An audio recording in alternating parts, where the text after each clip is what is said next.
कांग्रेस के बंगाल के चीफ और विपक्ष में लोकसभा के कांग्रेस पार्टी के नेता अधीर रंजन चौधरी जी हमारे साथ हैं। बंगाल में जो हुआ है वो अनप्रेसिडेंटेड है। मुख्यमंत्री कह रही हैं उनको अटैक किया गया है, चोटें आ गई है, प्लास्टर लगा हुआ है, अस्पताल में है, 48 आवर्स तक निगरानी में रहेंगी। ये कैसे देखते हैं आप? देखिए, बंगाल में नहीं, सारे हिंदुस्तान में हजारों लाखों की तादाद में लोगों को हर दिन चोट लगती है, अस्पताल जाना पड़ता, प्लास्टर करना पड़ती। तो इसमें एक नया चीज़ तो कुछ नहीं है। मुख्यमंत्री को अगर कहीं चलते फिरते कोई चोट पहुँचे, चोट लगे, उनको इलाज होना चाहिए। मैं ये समझता हूँ। हम लोग भी चलते फिरते बहुत कुछ हादसा का सामना करना पड़ता। मेरे गाड़ी भी हादसा हुई थी, हादसा की शिकार हुई थी, हमें भी चोट लगी थी। तो बात यह है कि चोट लग सकती है, लेकिन चोट लगने का उपरांत ये अटैक हुआ है, उन पे आक्रमण हुए हैं, उनको मारने की कोशिश किया जा रहा है, ये बहाना बनाना ठीक नहीं। मैं यही कहना है मेरे को। चोट जरूर लग सकते हैं और ये चोट जल्द से जल्द उनको इलाज हो जाए और चुस्त दुरुस्त बन जाए, ये जरूर मैं चाहता हूँ। लेकिन ये चुनावी रंग लाना ठीक नहीं है, क्योंकि चोट किसी को भी लग सकते हैं, खासकर जब मुख्यमंत्री खुद सुरक्षा कर्मी के घेरे में रहती है, जहाँ सारे नंदीग्राम में सीसीटीवी छाए हुए हैं।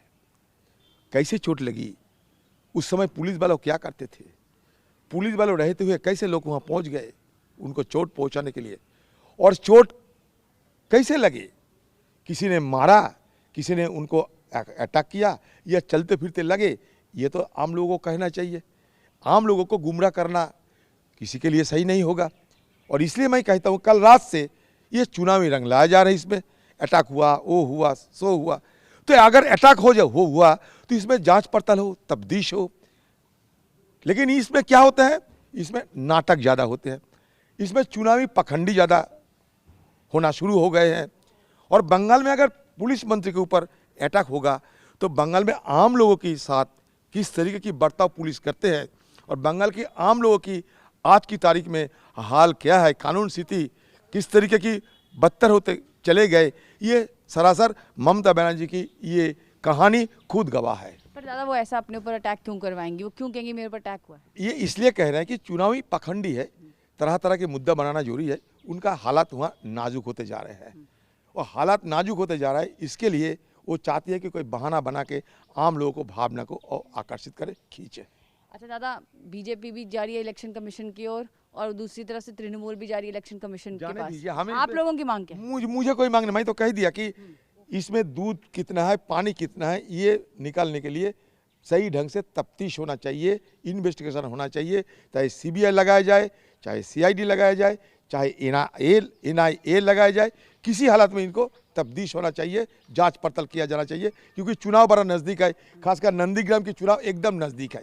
चुनाव जब नज़दीक, ममता बनर्जी की चोट में अगर ममता बनर्जी खुद कोई तफ्तीश करने के लिए कोई किसी को ना ही बुलाएगा, चाहे सीबीआई या एनआईए, तो मैं और सोचूंगा कि इस नाटक तो जरूरी है, जरूर नाटक है। मेरा आखिरी सवाल है, आपने कहा कि आपके ऊपर भी हमला हुआ, आए दिन खबरें नहीं, आपने कहा कि आपके भी चोट लगी होंगी। हाँ। आपके कार्यकर्ताओं पे भी लगी है, बीजेपी के भी कार्यकर्ता हैं, बंगाल में तृणमूल के हैं। ये क्या लॉ एंड ऑर्डर सिचुएशन है वहाँ पे? हर नहीं है। बंगाल की लॉ एंड ऑर्डर सिचुएशन बहुत बुरा है, बार बार ये कहते हैं हम लोग, बार बार ये गुहार लगाते हैं। इसलिए ना इलेक्शन कमीशन इतने सारे फौजों को तैनात कर दिए हैं, 8 दफ़े 8 चरण में वहाँ इलेक्शन हो रहे हैं। इसीलिए ना कि बंगाल की कानून स्थिति बेहतर नहीं है, बदतर है, ये तो खुद साबित हो चुके हैं। तो फिर नया नया नाटक करना जरूरी हो सकते, क्योंकि स्थिति जब नाजुक होते हैं तो नया नया बहाना ढूंढना भी एक सियासी एक कार्यक्रम होता है, ये सियासी एक पखंडी होते हैं। तो ये थे अधीर रंजन चौधरी जी हमसे बात करते हुए कैंपस से गंगा सिंह के साथ। मैं सुप्रिया भारद्वाज, TV9 भारतवर्ष, दिल्ली।